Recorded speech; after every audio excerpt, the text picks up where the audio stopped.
unfortunately. Listen, I've been young and dumb, and I've been slightly older and dumb, right? And it's by God's grace that I learned the lesson when I did. Because had I not, life could, if it was not for God's grace, life could have ended up very different for me. And hear me when I say this, because a lot of people will interpret my words and be like, oh, well, you just got it all together, don't you? No, no. I have stories for days of all of the retards and uh bum dusties, okay, that I entertained and gave the time of day to. That is not my story, right? Like, that is not my story. I've made plenty enough dumb decisions. I'm talking about uprooting your whole life, moving across the country for a dusty, and just paying the dusty's bills. And I've been there, done that, got the t-shirt and the keychain. So you cannot impugn that there's not a hint of self-righteousness. What happened was I made the mistakes, saw the fact that I was being a silly, foolish woman, and was smart enough and wise enough to admit that I was being silly and foolish. And I abandoned the silly, the shallow, and the foolish to where I could see when the good man was right in front of me, as opposed to saying, well, no, he's too nice, and he don't got enough edge. I like a little bit of, a little bit of thug. No, that little bit of thug is what gets your brains beat. Okay. Like, no. If a man is showing you who he is, he's keeping his word, and he has standards and requirements, that's the one you keep around. I will never forget when I was dating my husband, and I had no idea that this was a standard or requirement of his, but being punctual and on time and keeping your word was important to him. If he would say, "Hey, we're going to go out on Thursday night. I'm going to pick you up around 7:30." He literally meant we're going out on Thursday. I'm coming to pick you up at 7:30. That did not mean that he would show up at 7:30 and then wanted to wait another hour for me to be ready. Like, had he showed up and I wasn't ready, he'd be like, "Okay, we're not going." Like, he told me stories. He was like, "Absolutely not." Why? Because I am being intentional and wanting to spend my time with you, take you out, spend my money, have a good time, and spend time with you. And you don't have the common decency to be ready when you said you're going to be ready. So now you got me sitting around waiting on you like you the Queen of Sheba. Like, what do you think this is, ma'am? No, he didn't play that. And I didn't know it was a test. I'm just the type of person that if you tell me be ready at 7:30, I'm gonna take you. You meant what you said. He showed up at 7:30. I'm ready at 7:30. We don't have no problems. We get in the car, we going, and we having a good time. But had he not had those standards and requirements, and this is why he would always tell me, I don't have like this history of just bad, reckless relationships. He's like, because I don't allow that into my life. If I meet a young woman and she want to be on one, meaning she's doing something else, she's got this, overly diva attitude and want me to, you know, throw rose petals and treat her like the Queen of Sheba. He's like, no, we're not doing that, right? We mutually want to spend time with one another. So we're going to give each other the mutual respect and courtesy of being ready on time and being where we're supposed to be when we said so. But you keep a man waiting, or he's keeping you waiting, he doesn't respect your time, and I we're not going. That was just one of his rules of thumb. But anyway, let's listen to some more of what Crimson Cure has to say about this situation. Don't seem like he did a switch up. Don't seem like he did a bait and switch. See, that's y'all. Y'all like baits and switches. 9 times out of 10, men don't really do baits and switches. They are who they are when you met them. If he was talking about fighting and hooking up and just seeing what it is and just kicking it, then that's pretty much what he on. He don't typically switch that up. It end how it began. And I don't know why y'all be calling yourself real surprised by how this stuff be ending, but it be ending the way it start. That be y'all fantasies. Y'all be in y'all head about what this man gonna do and what you want him to do. And y'all think having these babies is gonna change something. You don't do nothing but make yourself a big old aura for responsibility. And that is nothing but a repellent for a man that's don't got his stuff together and not trying to be a dad and not trying to deal with you. She doesn't deserve to be a single mom. I disagree. I disagree, ma'am, because you deserve it because you didn't prevent it by making better decisions. You made that decision twice. Not once, twice. And then she's talking about the village. She's talking about the help. She's talking about, this is what Black women get mixed up. Y'all always putting the cart before the horse and doing stuff backwards. But where was the vetting process? Where was the marriage before these children? Where was the intentional dating and courting?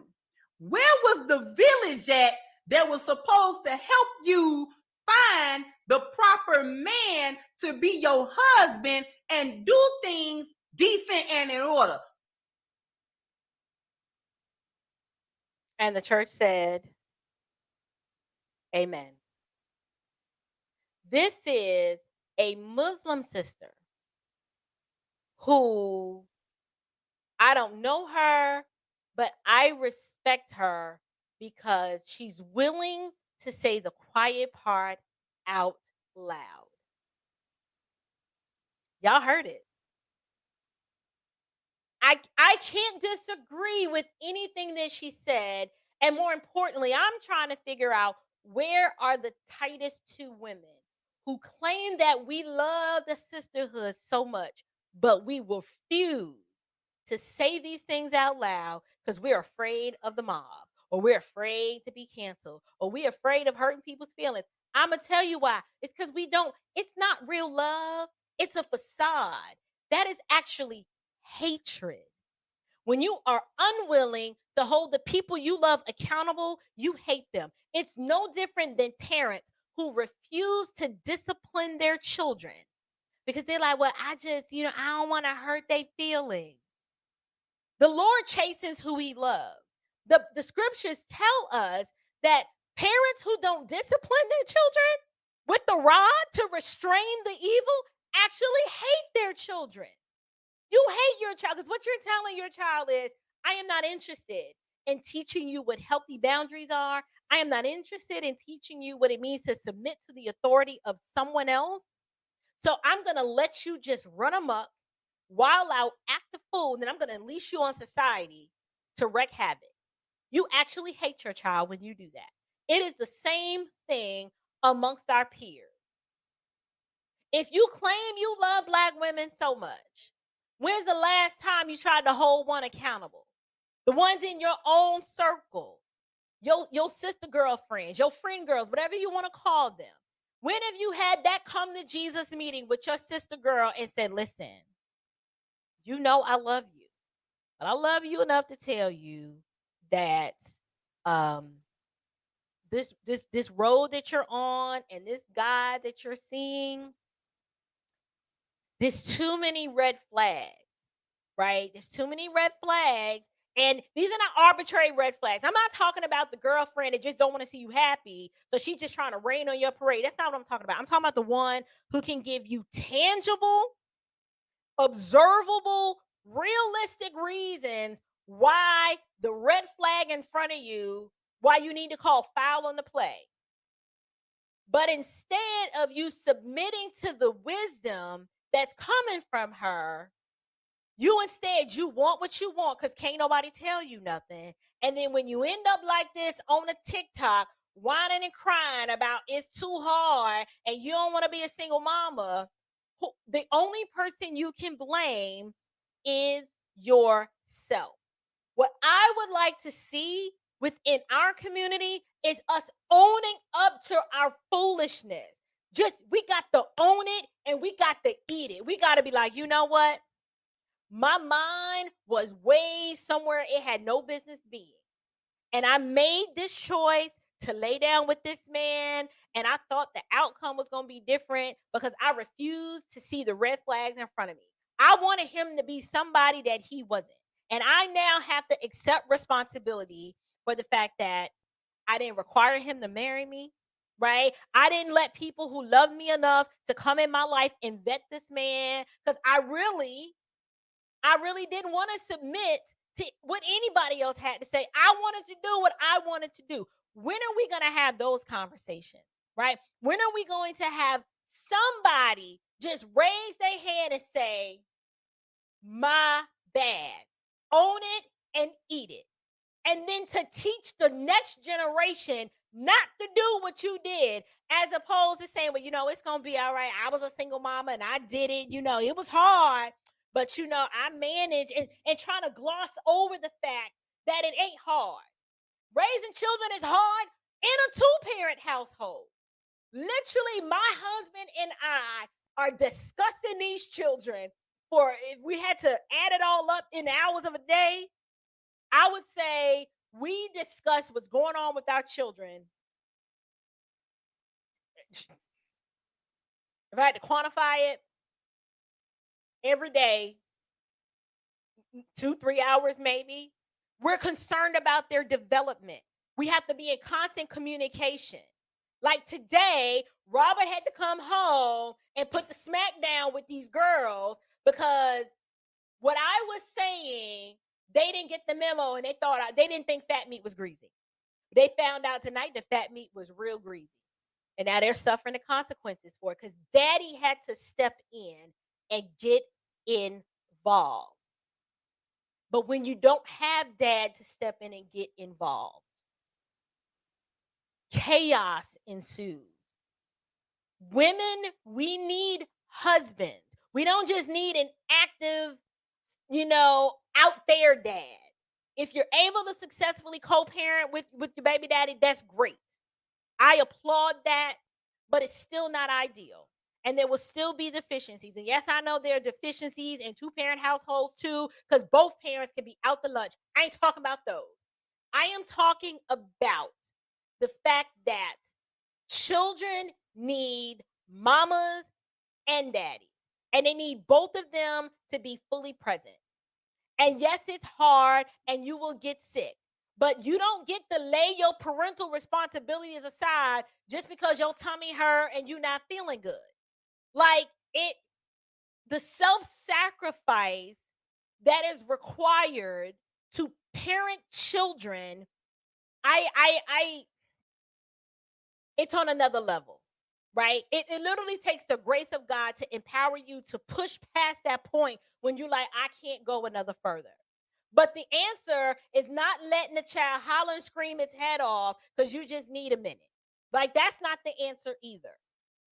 And having that man there is not just so you can go and have hot girl summer when the feeling hits you.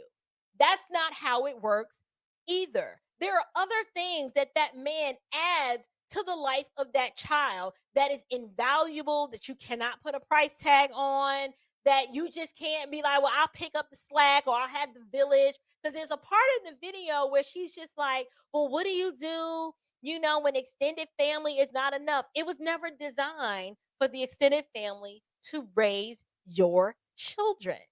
Children are supposed to be the byproduct of a man and a woman coming together in matrimony and raising a family.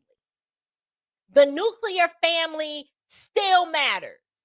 And I'm not afraid to say it. And I'm tired of championing the village and trying to celebrate debauchery. And, when I see, young mamas on here twerking, and it's the sexual immorality is what's fueling this foolishness. The sexual revolution is not empowering.